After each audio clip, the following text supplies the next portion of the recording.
안녕하십니까 오마이뉴스 시청자 여러분. 오마이뉴스 박정호의 핫스팟. 오늘은 김영호 민주당 의원님을 만나러 저희가 달려왔습니다. 안녕하십니까 의원님. 네, 안녕하세요. 네. 아우 오랜만입니다. 네, 오랜만입니다. 국정감사 기간 동안 저희가 못 뵀습니다. 네. 잘 지내셨어요? 통화는 한번 했죠. 네. 통화만 하고 못 뵀었는데 네. 보니까 이번에 한국갤럽 네. 11월 일주 설문조사 결과 보니까 국감 활약 의원 민주당 의원 8명에 네. 선정되셨네요. 네. 축하드립니다. 네. 뭐 그렇게 많은 의원들 중에 선정이 되셨어요. 저를 기억해 주시는 우리 국민이 누구신지 제가 궁금합니다. 예. 네. 어유. 네. 그 8분 안에 꼽혔다는 거는 그만큼 국감에서 활약이 뛰어났다. 네. 이렇게 볼 수가 있는데 정말 열심히 했습니다. 예. 네.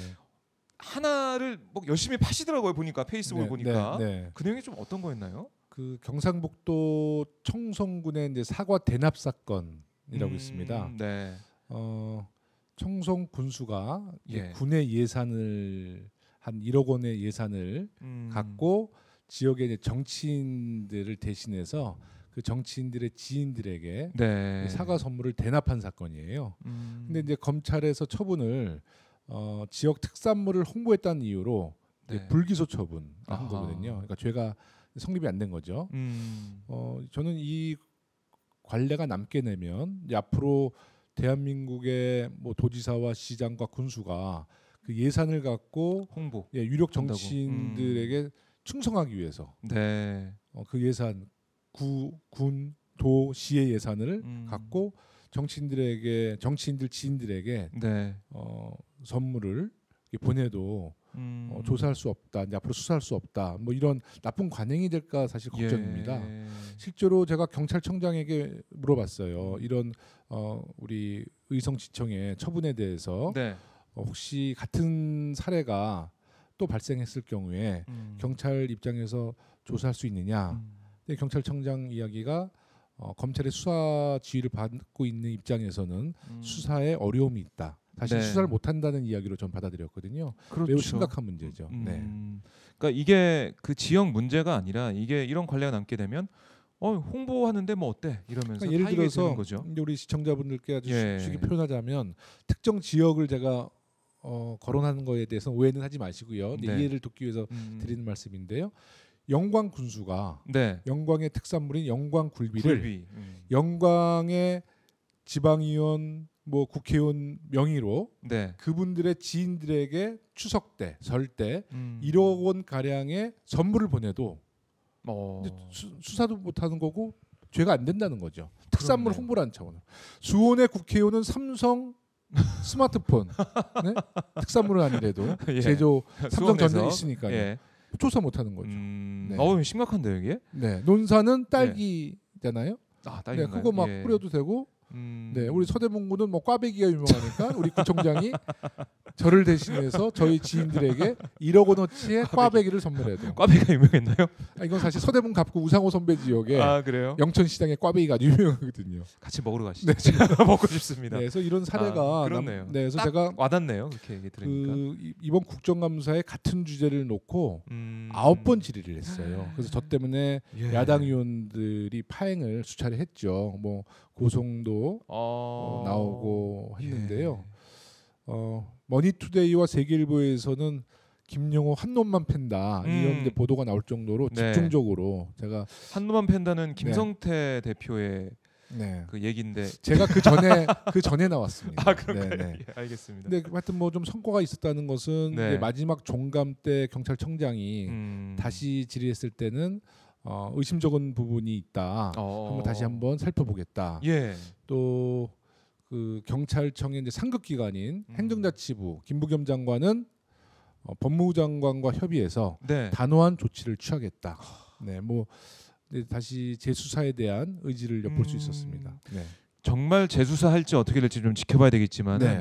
어쨌든 묻혀져 있던 이 사건을 의원님께서 계속 네. 집중적으로 질의해서 네. 알려지게 된 거잖아요.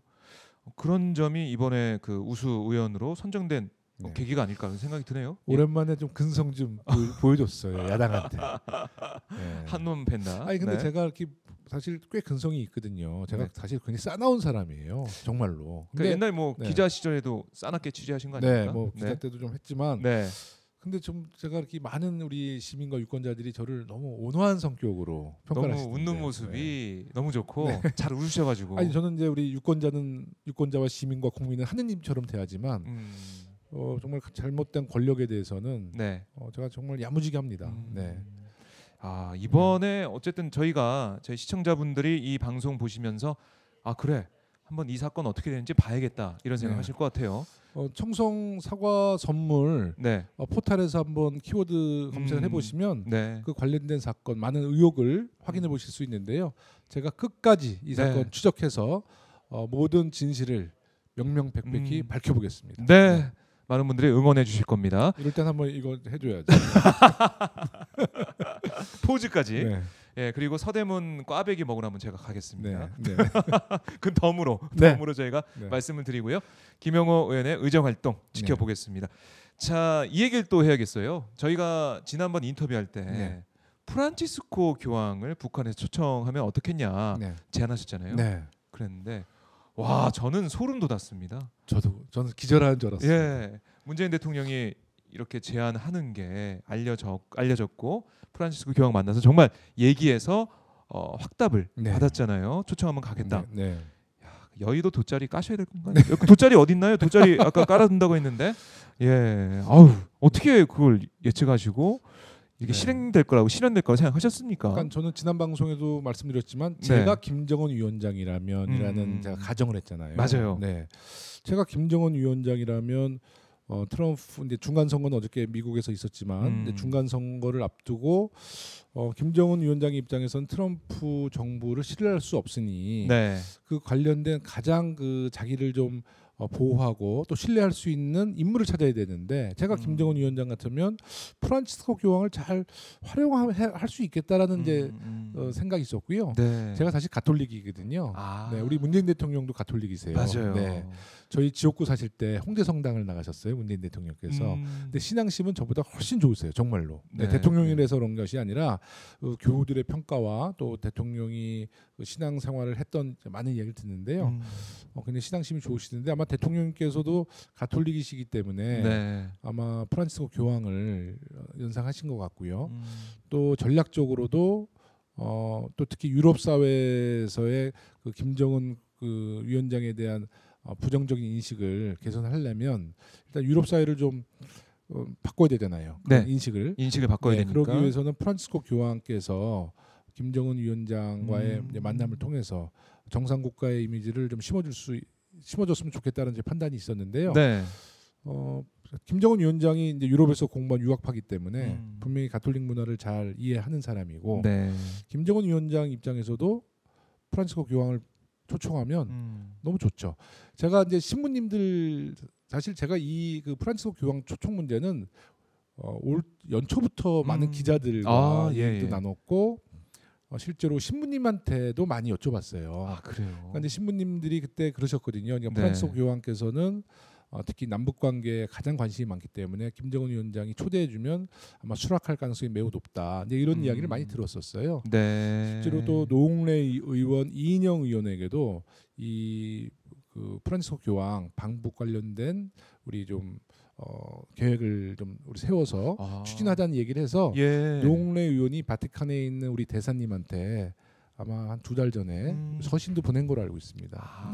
물밑에서 그런 움직임이 있었군요. 저도 이제 스웨덴의 그 지난번 방송 때 말씀드렸던 그 연구소 그쪽과는 좀 계속 진행을 좀 해왔던 일인데요. 정말 기도가 이루어진 것 같아요. 제가 그 소식을 듣고 저도 진짜 소름이 끼치고 정말 기절할 뻔했어요. 너무 기분이 좋더라고요. 그러니까요. 제가 지난 그 우리 서당캐라고 더불어민주당 서울시당 팟캐스트에서도 시진핑 국가주석이 김정은 위원장 조만간 초대할 것 같다. 언급하고 한 10일 후에 초대를 했습니다. 아우 잘난 척 좀 하겠습니다. 야 그러면은 돗자리 까세요. 이 뭐 카펫 말고요. 돗자리 까시고 한번 계속해서 매주마다 한 번씩 예측을 해주시고요. 저희가 그래서 오마이뉴스 박종의 핫스팟에서 의원님과 함께 이 바쁜 의정 활동 때문에 뭐 매주가 안 될 수는 있겠지만 최대한 매주 보면서 뭐 저희 중계차도 있으니까 타고 다니면서 네, 네. 무조건 네, 무조건이야. 불러주시면 예. 무조건 꽈배기도 좀 먹으면서 네, 좋습니다. 네. 방송을 해보고요. 네. 여러 가지 뭐 외교 현안이나 정치 현안 네. 이런 것들 김용호 의원님이 잘 분석해주시고 예측을 해주시기 때문에 저희 오마이뉴스 시청자분들도 많이 기다리실 것 같아요. 네. 불러주시면 갑니다. 네. 프란치스코 교황 지금 북에 오시면 네. 가셔야 되는 거 아닙니까, 의원님이? 제가 1월달에 네. 일치를 위한 정치 포럼이라고 있거든요. 국회 포럼 중에 네네. 거기에 그 교황님 만나는 또 일정이 있더라고요. 그래서 네. 1월달에 잘하면 우리 교황님 한번 뵐 수 있을 것 같아요. 네. 그래요. 네. 바티칸 가서 예. 만약에 제가 그런 정말 기회가 오게 되면 우리 대한민국의 국회의원으로서 네. 이 통일에 대한 염원과 우리의 열망에 대해서 교황님께도 정말 간절히 내가 한번 부탁드리고 싶습니다. 예. 거기서 오마이뉴스 박종호의 핫스팟에서 예측을 했었다. 네. 그 말씀도 좀 전해 주십시오. 네. 믿지 않으실 거예요, 교황님이. 네, 좋습니다. 저희가 한번 언제쯤 가시게 될지 지켜보고요. 네. 이 미국 중간 선거 결과 얘기 좀 잠깐 해볼게요. 이 뭐 예측대로 됐습니다. 네. 상원은 공화당 그리고 하원은 민주당이 탈환을 했는데 사실 뭐 상원 정치 지형을 보면은 이게 35석 뽑는 이번 선거에서 26석이 민주당 지역구, 네. 9석이 이 공화당이었고 민주당 그 선거구였던 26석 가운데 10석은 지난 대선 때 트럼프가 이겼던 곳이라고 하더라고요. 그래서 구도가 상원은 어쩔 수 없이 이제 과반이 공화당일 수밖에 없다. 뭐 이런 예측 나오고 뭐 하원도 민주당으로 가고 했는데 저희는 뭐 중간 선거 결과도 그렇지만은 이게 우리 남북 관계 그리고 북미 비핵화 협상에 어떤 영향을 미치냐 이걸 좀 봐야 되는데요. 좀 어떻게 좀 보고 계십니까? 우선은 이제 좀 영향을 미칠 수밖에 없겠죠. 근데 뭐 오늘 트럼프 대통령이 트위터를 통해서 105년 동안의 중간 선거 중에 상원의원이 늘어난 것은 5번밖에 없다는 거거든요. 그래서 좀 자화자찬을 하셨어요. 공화당의 승리다. 하지만 이제 하원 의원의 과반을 이제 민주당이 뺏겼기 때문에 남북 관계는 직간접적으로 전 분명히 영향이 있다 봅니다. 근데 다행인 것은 이제 공화당의 상원의원들이 특히 이제 상원의원 미국의 상원의원들이 대외 관계를 이제 기조를 상원의원들이 좀 기틀을 마련하기 때문에 외교 뭐 이런 쪽에 대외 관계는요. 그래서 뭐 큰 변화가 있을 거라 보지는 않지만요. 또 하원 의원 쪽에서 계속 그 뭐 예산 문제나 또 어떤 기조에 대해서 또 이견이 있을 수가 있겠죠. 특히 북한의 이제 인권 문제를 민주당 입장에서는 많이 다룰 것 같아요. 북한의 인권 문제는 사실 매우 심각하지 않습니까? 그래서 미국의 하원 의원, 특히 민주당 의원들이 인권 문제에 대해서 언급하고 또 압박했을 때 우리 남북 관계 또 북미 관계에도 작은 변화가 있을 수는 있겠죠. 그래도 큰 기조. 그러니까 지금 뭐 전쟁이나 타격을 해서 끝내는 게 아니라 비핵화 협상을 통해서 제재를 계속 유지하면서 북한이 이 핵 리스트 신고나 아니면은 그보다 좀 낮은 수준의 어떤 단계적인 조치 이런 것도 좀 보고 있는 것 같아요. 미국은. 그러니까 북한은 일관적으로 그 비핵화에 대해서는 일관적인 입장을 좀 주장하고 있고요. 그렇죠. 지금도 그 프로세스를 잘 밟고는 있는데 이제 미국에서의 그 북한 제재를 유지하는 그 좀 강경 정책에 대한 좀 불만이 있는 거죠. 자기들도 어느 정도의 성의를 좀 표시하면 이제 북한의 입장에서는 미국에서도 제재 문제를 조금씩 완화시켜 주기를 원하는데 트럼프 정부가 아직까지는 그 제재 완화에 대한 생각이 없다. 그래서 그거는 안 변하는 것 같아요. 계속. 그래서 지금 그런 좀 심리적인 상태 같아요. 이 북한과 미국의 관계가. 그러니까 북한은 성의를 표현했으니 미국에서도 어느 정도 성의를 좀 표현해달라는 건데 그 제재 문제는 아직도 굉장히 강성으로 나오니까 북한에서는 또 미국에 대해서 이제 신뢰할 수 없다. 뭐 이런 답답하겠죠. 사실 북한에서는 자기네들이 좀 많이 해줬는데 풍계리 뭐 그 시설 폭파도 하고 하면서 좀 많이 보여주고 유해도 송환해주고 이런 걸 했는데 미국과 한국, 그러니까 미국 쪽에서 보면은 이 훈련을 한미 훈련을 유예한 그 정도밖에 안 되잖아요. 조금 억울하겠다 이런 생각이 좀 들어요. 그럼에도 불구하고 지금 미국의 입장이 워낙 완강하기 때문에 비핵화 협상을 잘하기 위해서는 북한이 그래 좀 숙이고 좀 손해 보는 것 같으면서도 뭐 좀 주면서 가야 되지 않냐, 뭐 이런 얘기도 좀 많이 나오고 있는 것 같아요. 그러니까 이런 답답한 그 예. 국면을 우리 대통령께서 정말 주도하고 계시잖아요. 그래서 이제 유럽도 갔다 오시고 맞아요. 예. 아마 이제 또 조만간 이제 미국과의 뭐 트럼프 대통령 중간 선거 이후에 또 만남이 있을 수도 있는 것이고요. 네. 또 지금 북미 정상회담이 이제 내년에 있기 때문에 우리 외교부에서도 또 이 미국 외교부를 잘 설득하는 지금 과정이 있을 텐데요. 네네. 저는 기대에 걸어도 된다고 봅니다. 그 큰 기조가 아직은 바뀐 게 없어요. 그러니까 미국의 중간 선거 이후에도 네. 트럼프 대통령도 북한에 대한 어떤 뭐 입장이 변화된 게 없는데 이제 북한에서 가장 우려했던 것은 미국의 중간 선거 이후에 트럼프의 돌변이었거든요. 이제 중간 선거에 끝나고 나서 네. 이제 트럼프 대통령의 이제 본색이 드러날 것이다. 그건 여러 채널을 통해서 제가 확인을 했어요. 네, 근데 이번 중간 선거도 하여튼 그 미국의 입장에서는 민주당이 하원 의원을 과반했기 때문에 트럼프 대통령을 적절히 견제할 것이고요. 네. 또 미국의 민주당에서는 한반도의 평화를 또 지금까지 일관적으로 지지해줬던 정당이기 때문에요. 제가 볼 때는 뭐 썩 나쁜 카드 같지는 않습니다. 네. 네.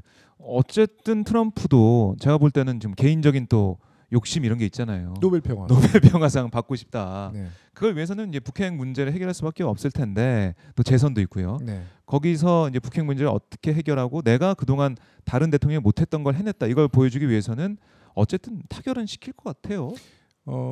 근데 이제 속도 조절을 아마 이제 우리 당사국인 대한민국과 북한 같이 우리는 너무 급한데 절실함이 없는 거죠. 예. 그러니까 이거는 뭐 급한 문제가 아니라 우리에게는 절실함이 있는 거고 대통령께서 국회에 오셔서 말씀하시기를 이 기적 같은 일이라는 거잖아요. 이 기회를 반드시 잡아야 된다. 그러니까. 네.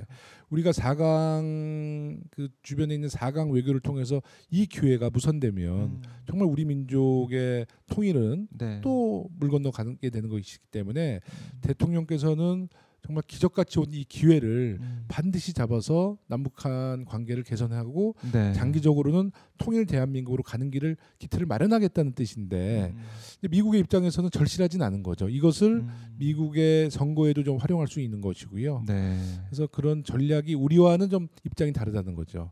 그래서 전 대통령께서 보수 언론에서는 뭐 조급하다, 급하다라고 비판할 수 있지만 실제로 이거는 조급하다는 표현보다는 그 절실한 마음, 이 기회를 반드시 성사시켜야겠다는 강력한 의지.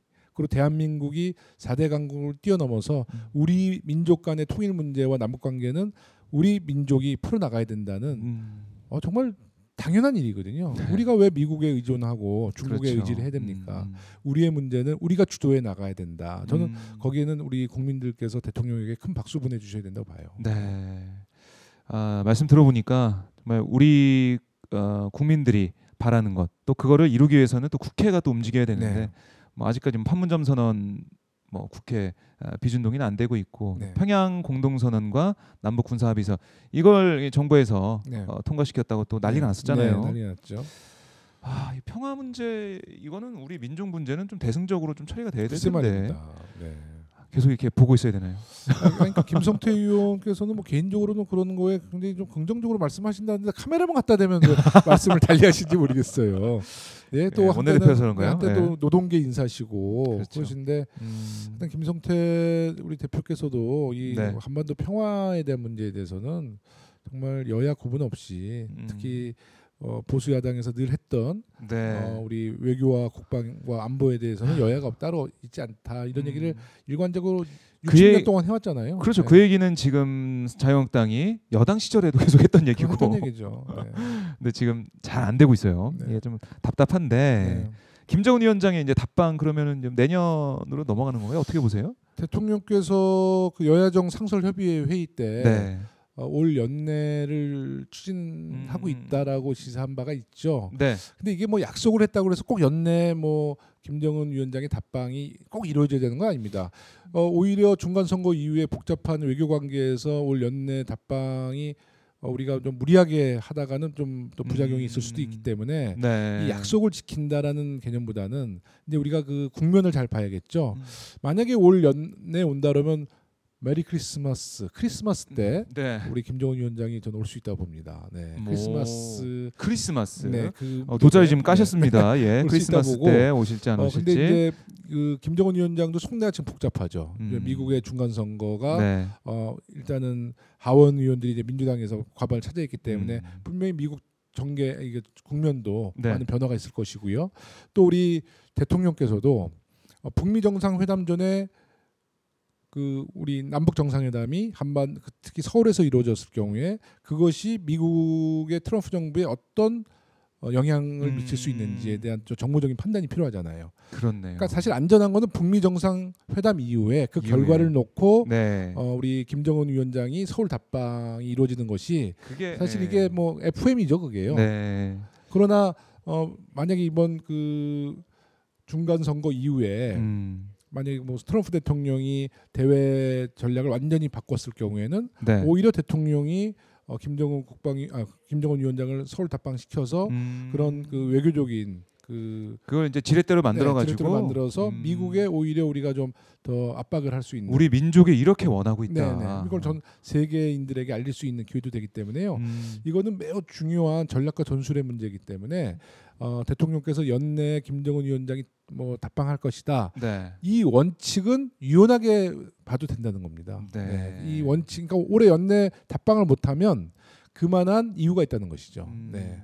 우리 국익을 위해서죠. 그렇죠. 네, 네. 여러 가지 그 정황과 상황을 좀 보면서 네. 날짜를 정할 수밖에 없는 그런 상황인데 어쨌든 크리스마스 때 네. 오시는지 보고 그때 이제 서대문에서 꽈배기 네. 한번 드셔보시는 걸로 하겠습니다. 만약 정말 크리스마스 때 김정은 위원장 답방하면 그때 뭐 눈도 내리고 그럼 진짜 너무 그림이 멋있잖아요. 메리 크리스마스 앤드 예. 김정은 위원장.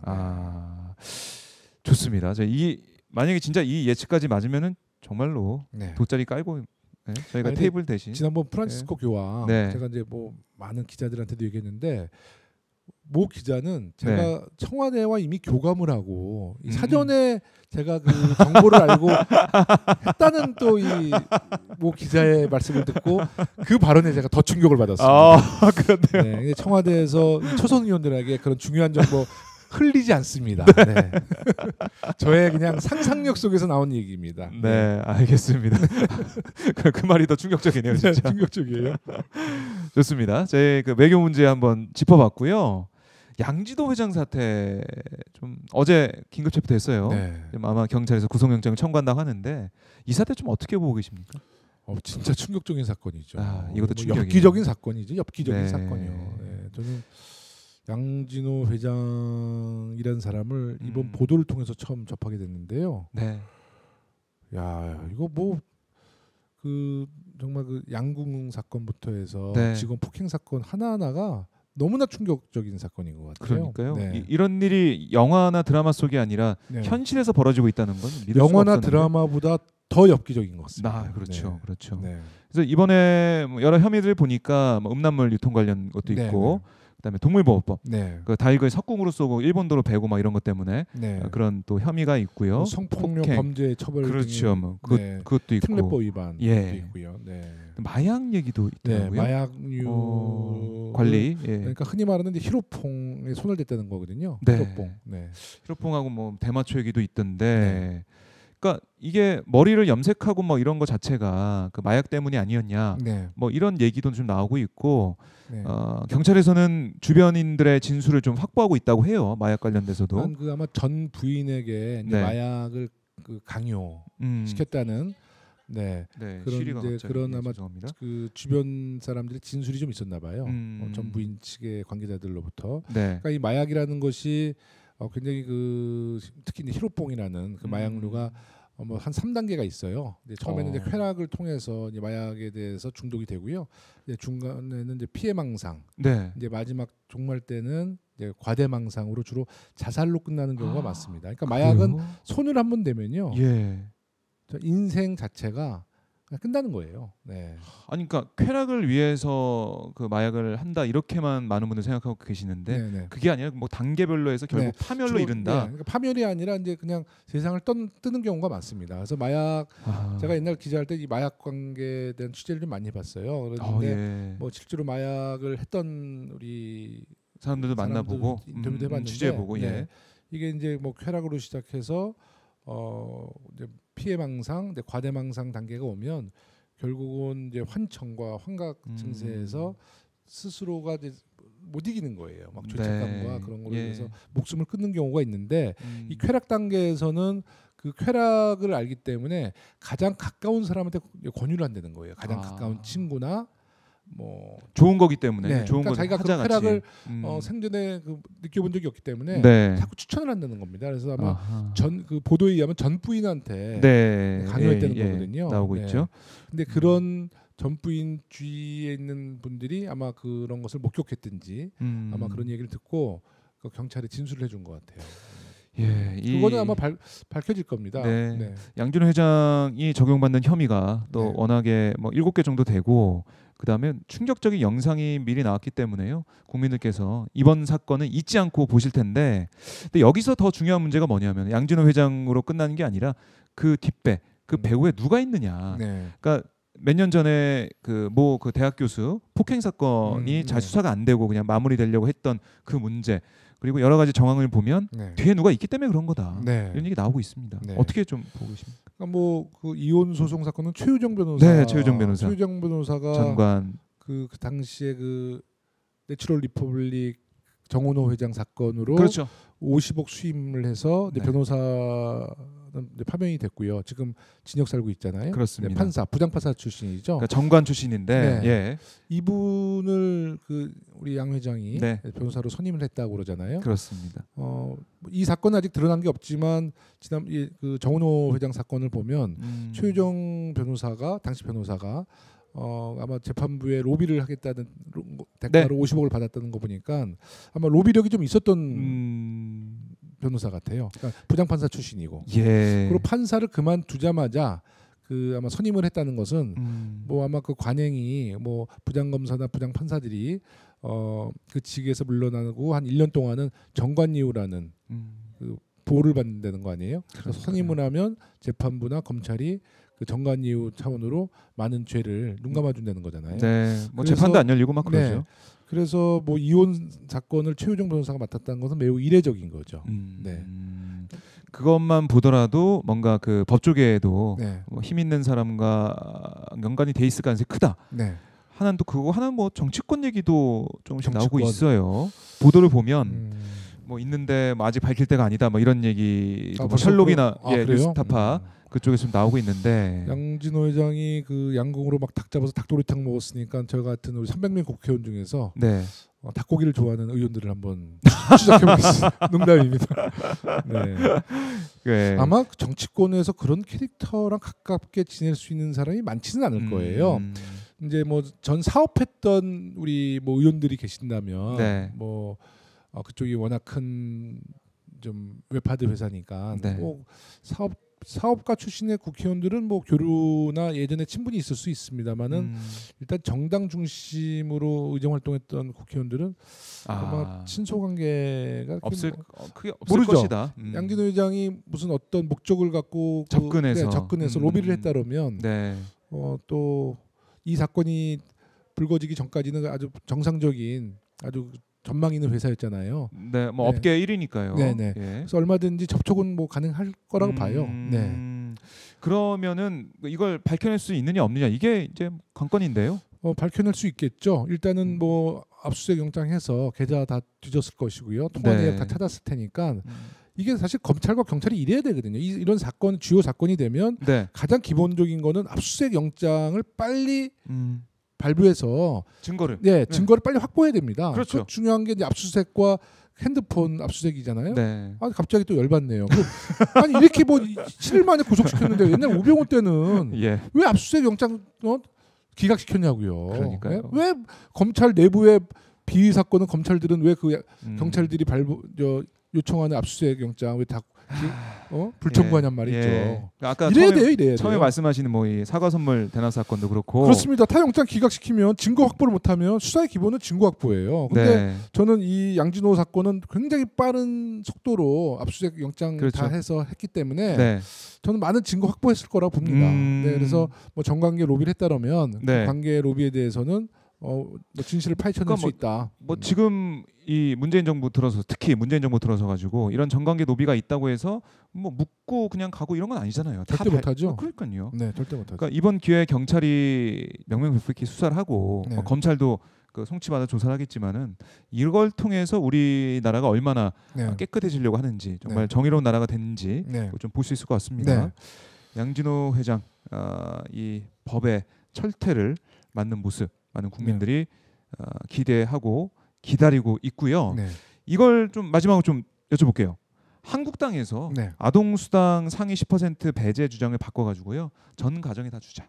그리고 더 나아가서는 돈을 또 늘렸어요. 네. 그러니까 30만 원까지 3년 이내에 늘리자 이런 얘기도 하고 뭐 중학생도 뭐 주자. 그리고 출산 장려금 2천만 원, 이 산모한테 뭐 200만 원 뭐 주고 막 현금을 계속 풀자 이렇게 주장하고 있습니다. 이런 모습 좀 어떻게 보고 계시는지? 처음에 이제 보도 접했을 땐 저희 당 정책위에서 나온 내용인 줄 알았어요. 저는. 예. 네. 깜짝 놀랐습니다. 그러니까 한국당이 이렇게 나올 줄 몰랐어요. 왜냐하면 1년 전만 해도 이게 퍼주기 복지라고 했거든요. 네. 퍼주기 복지. 왜 세금을 포퓰리즘이다 그러고. 그러니까요. 네. 그랬는데 지금 이제 더 하고 있잖아요. 네. 그래서 나중에는 우리 당 게 아니라서 아니, 저는 이제 우리 당의 정책인 줄 알고 그냥 네. 고개를 끄덕끄덕 근데 우리 당이 아니래. 그래서 전 순간적으로 허경영 의원이 공화당의 정책인가? 그러고 했는데 이게 김성태 의원이 이 얘기를 했다 그래서. 근데 이제 이게 사실 뭐 좋은 정책이죠. 정책인데 저는 이제 일관성과 기조를 좀 보잖아요. 아까 이제 우리 박정우 기자님 말씀하셨다시피 네. 진짜 지난해 언급했던 것들 종합해 보면 지금 정말 자유한국당 입에서 이런 파격적인 복지 정책을 내세울 거라고 누가 생각했겠어요. 그러니까요. 오세훈 전 서울시장이 우리 아이들 초등학교 아이들 그것도 3천억 네. 서울시 예산 3천억에 무상급식 저 관철 안 시키기 위해서 사퇴까지 했는데 네? 신임 투표까지 했잖아요. 그렇습니다. 그랬던 정당에서 이렇게 파격적인 이야기를 하니 국민들이 이거를 진정성 있게 정말 우리 인구 그 절감 문제에 대해서 저출산 문제에 대한 해결 방책으로 보는 게 아니라 네. 진짜 자유한국당이 정말 지금 뭐 당내 뭐 개파의 분쟁과 뭐 지금 비대위 체제에 어려움들이 있는데 네. 그런 걸 극복하고 뭐 앞으로 있을 총선에서 표를 얻기 위한 하나의 그냥 그 수단과 목적으로 보는 것이지 네. 정말 그 자유한국당의 정책위에서 아주 뭐 많은 토론과 또 진지한 고민과 네. 정책에 대한 연구를 거친 결과물이라고 보는 국민은 거의 없다고 봅니다. 그동안 해왔던 그 태도나 행동 이런 걸 볼 때 일관되지 않죠. 이렇게 나오는 진정성도 게 조금, 없고요. 네. 그런데 사실 뭐 김성태 원내대표가 국회 연설할 때 출산주도 성장을 얘기하면서 네. 조금 그런 기미가 좀 보였는데. 근데 다들 웃었잖아요. 네. 저 그날 얼마나 웃은지 몰라요. 네. 그러셨어요? 김성태 네. 원내대표는 이렇게 좀 귀여운 맛이 좀 있어요, 사실. 버럭해도 예. 진정성이 안 보여. 네. 버럭하면 좀 무서워야 되는데 귀여워죠. 약간 귀여우셔. 네. 뭐 다른 당의 야당 제1당의 대통령한테 귀엽다 해서 죄송하지만 그럴 정도로 그러니까 뭐 나쁜 분은 아니신 것 같은데 좀 진정성이 없어 보이시는 게 있어요. 그러니까 소득주도 성장을 계속 비판하고 공격하다가 이제 출산주도 성장을 내놨고 지금 이렇게 아동수당을 전 가정에 다 주자 그리고 뭐 출산 장려금 뭐 현금성 지원을 늘리자고 했는데 사실 이러면서 예산을 더 들여서 하자 이런 도 아니고 다른 데서 줄여서 하자는 거거든요. 어디서 줄이냐? 일자리 예산, 남북 경협 예산 이걸 줄이자는 거예요. 그래도 모순이에요. 일자리 예산을 줄이는데 아이가 어떻게 태어납니까? 네? 아니 우리가 그렇죠. 일자리도 많이 생기고 또 정말 우리 청년들에게 뭐 우리 복지 수당도 주고 이래야지 청년들이 집도 마련할 수 있다는 기대와 우리 아이가 태어나면 보육에 대한 어떤 부담이 없어야지 결혼도 많이 하고 출산도 많이 하는 거잖아요. 그러니까요. 저는 둘째는 못 낳을 것 같아요. 돈이 없어서. 제가 둘째 못 낳고 있잖아요. 저는 이제 나이가 많아서인데요. 저도 사실 그 출산에 대한 부담이 많았죠. 맞아요. 다 그런 생각을 하고 있잖아요 지금. 힘들어요. 그러니까 남북 경협도 결국 우리가 이제 남북 관계가 개선됨으로써 일자리가 생기고 대한민국이 세계적인 지위가 더 높아지고 또 우리가 정말 그 아주 역동적인 민족성이 있기 때문에 굉장히 희망나고 우리 미래는 남북 관계에서 결정진다 해도 과언이 아닌데 남북 경협 예산 깎고 일자리 예산 깎고 어떻게 결혼을 어떻게 하면서 어떻게 아이를 출산하냐는 거예요. 모순이다. 그래서 네, 모순이에요. 아니 이런 것을 같이 조정해야죠. 우리 네, 야당이 예. 저출산 문제에 대해서 아주 좋은 제안을 했으니까 우리 여당에게 네. 그럼 예산을 좀 골고루 편성을 해서 해서 이 문제를 일자리 창출과 저출산으로 이어질 수 있는 이런 정책을 여야가 함께 고민하고 만들어 간다면 우리 국민들로부터 박수를 받죠. 네. 근데 저출산이 중요하다 그래서 일자리 예산 다 끝내겠다. 남북관계에 대한 경협 예산 다 없애겠다. 국민들이 어떻게 생각하겠냐는 거예요. 이건 싸우려고 덤비는 거예요, 진짜. 네. 말씀 들어보니까 이 한국당이 진정성을 정말 국민들에게 각인을 시키려면은 일자리 예산이나 남북 경협 예산, 그러니까 정부에서 경제 온기를 불어넣고 마중물 역할을 하는 그런 예산들을 가지고 왔는데 조금 조정할 수는 있겠죠. 근데 그 전체적인 취지를 훼손할 수 있게 만드는 건 정말 말이 안 되고 이건 그 한국당에서 얘기하고 있는 출산 장려금이나 아동수당 늘리는 거 여기에 행동으로 보여주고 실천을 보여주는 그런 게 아니다. 이런 말씀이시네요. 그렇죠. 예. 저 한국당에서 이제 예산 예결위가 있는데 사실 이렇게 싸우기만 하고 막 그래가지고 막말하고 막 그러지 않습니까? 않습니까? 장재원 의원하고 박한준 의원이 몸싸움 할 것 같아서 기자들이 막 보고 있었는데 하진 않았어요. 그런 상황도 있었고 이은재 의원은 야지 발언 이런 것도 있고 이은재 의원님은 일본에서 유학하셨나 봐요. 그렇죠. 모르겠어요. 2월달에 겐세이라는 말도 하시고. 근데 본인이 하셨는데. 그 말씀을 하시면서 그게 일본어라는 걸 잘 모르시는 것 같다는 게 더 심각한 것 같아요. 그러니까 조금 나이 드신 분들께서는 야지라는 말 무슨 말인지 아는 저는 처음 들어봤거든요. 그런 게 있는데 어쨌든 그런 지역적인 문제만 부각이 되고 예결위에서 어떻게 예산을 조정하고 여야가 합의할지 이건 좀 안 보여가지고 걱정입니다. 그러니까 대한민국이라는 정말 이 국가를 놓고 여야가 이 예산을 우리나라의 미래에 투자를 해야 되는데 이 우리 정부가 잘하는 예산 또 우리가 중점적으로 미루고 있는 정책에 대해서 야당은 이제 발목 잡기만 하는 거잖아요. 그러니까 우리가 만약에 좀 잘못된 예산을 편성한다면 당연히 야당이 견제를 하는 것은 옳죠. 근데 지금 남북관계 우리 그 국민들이 남북관계에 희망을 갖고 우리 지지를 보내주고 있는데 그래서 남북 경협 예산을 완전히 그것도 다 없애자. 그리고 일자리 때문에 다들 우리 청년들이 어려움을 겪고 있는데 일자리 예산 다 깎자. 이건 너무 극단적인 판단이라는 거죠. 그러니까 정치가 사실 대화 타협의 산물이긴 한데 이 정치를 국회에서는 정작 보여주지 않고 있다는 게 문제입니다. 그러니까 국민들께서 시청자분들께서 그런 점들을 보고 계실 텐데 이번 예결위 그 예산이 어떻게 조정이 되는지 이걸 보면 한국당의 진정성을 저희가 알 수 있을 것으로 보입니다. 이미 다 진정성 전 다 봤는데요. 그랬어요. 혹시 또 모르죠. 김성태 원내대표가 한국당 의원들이 마음을 좀 바꿀 수 있지 않을까 희망을 한번 마음속에 품어보면서 마음을 좀 해보겠습니다.